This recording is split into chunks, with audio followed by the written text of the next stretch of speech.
Welcome to This Explainer. Today, we're diving into a genuinely fascinating journey in system architecture.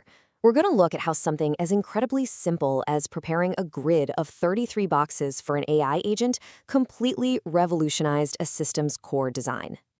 So, let's start with a critical threat you face when working with AI. What actually happens when you hand off a core design to an AI agent to implement?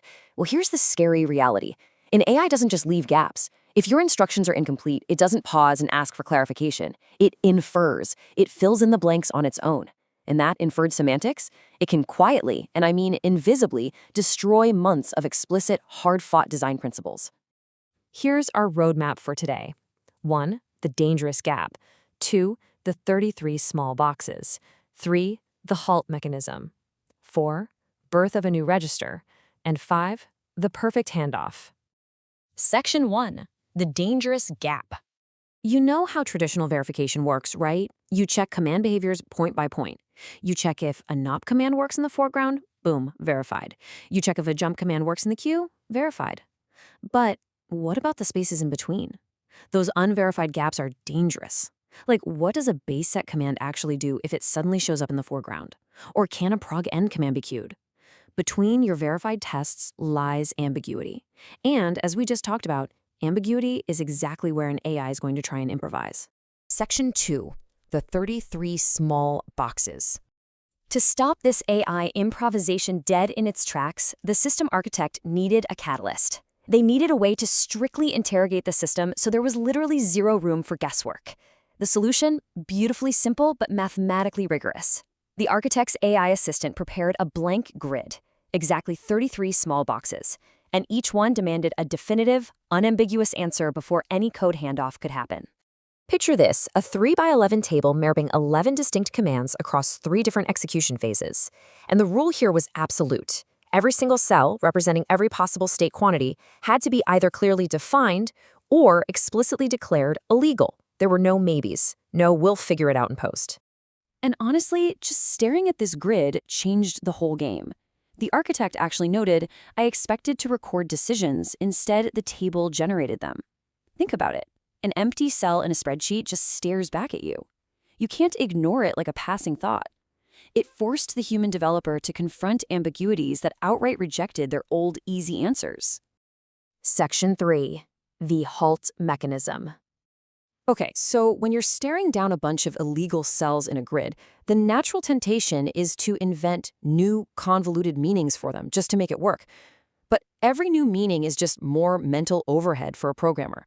So the architect stopped inventing. Instead of writing complex logic, a strict new rule was born. Global commands do not execute in the foreground. If one strays onto the time axis where it shouldn't be, the machine doesn't improvise. It just halts. It throws an error flag and perfectly preserves the scene so you can patch the memory right there over a JTAG connection. You just stop where it broke, fix it, and move on. It's a brilliantly flexible control method.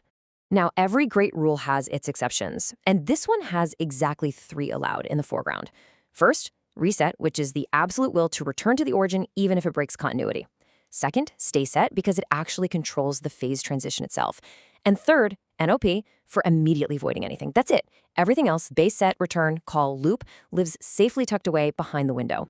And this banishment of state control from the foreground led to an unexpected, massive bonus. The whole system simplified. A well-disciplined program's foreground suddenly reads as just a bare list of stay durations. The timing chart literally is the program text. This instantly cleared up old, lingering ambiguities about extended operand fields because commands now live strictly in specific, safe bands. Section 4. Birth of a new register. This is probably my favorite part. It's fascinating how a single empty cell in that spreadsheet handed the architect a brand new piece of hardware. When they hit the empty cell for a queued base set command, the cell basically asked, okay, base equals what? See, a queued loop needs to repeat a stay period, but nothing in the hardware could name that period's origin. The box demanded an answer, so the architect invented one, the stay start state. It's a tiny new register that latches its own state number when stay set executes.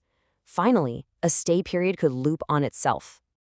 To put the power of this into perspective, look at the capability it unlocked. By combining a 12-bit stay and a 16-bit loop using this new register, the system hit over 268 million clocks. At 50 megahertz, that's about 5.4 seconds of exact prescaler-free timing, all done with just 5 instructions. No need to build a massive 28-bit counter, just 2 small ones composed through the queue, giving them insanely flexible program control. Section 5. The perfect handoff. So, how do we package all this rigorous puzzle solving to perfectly convey our design intent to an AI? Well, an amazing realization happened during the documentation phase. The architect noticed that the actual silicon artifact, the RTL logic, and the table they filled out were factually correct before the English prose describing them was. The written spec had a simple transcription error from an assistant about when a counter started, but the silicon logic had been flawlessly correct for weeks. It just goes to show you, human assumptions and written prose can easily lag behind verified reality. This led to a profound golden rule for prompting AI, or really for any engineering. The architect said, diff every sentence against the thing itself before carving it as fixed. You absolutely must rigorously compare every sentence of your instructions against the working system, or that rigid table, before you finalize your manual. The ultimate result of this process is what's called the open prompt. This isn't just, hey, AI, build this. It's a bulletproof instruction manual designed to perfectly communicate design intent. It packs in 4 essential things: corrected chapters of the spec, the normative 33-box table, reasoning traces that openly record human mistakes and the logic behind new rules, and a precise change order, telling the AI exactly what to build and verify. Finally, this meticulous package is handed over to Claude Code. This is the ultimate test, right? Can an AI agent perfectly regenerate a hardware design directly from rigorous human reasoning? Because the human forced the design through those 33 boxes first, the AI receives a flawless blueprint, completely eliminating those dangerous gaps we talked about at the very beginning. Which leaves us with a final thought for you to explore in your own work. If meticulously defining what a system cannot do, if forcing yourself to fill in every single blank box unlocks such a massive architectural evolution before the AI even writes a single line of code, what dormant breakthroughs are waiting to be discovered in the unexamined gaps of your own designs? Thanks for joining me for this explainer. Until next time, keep looking for the gaps.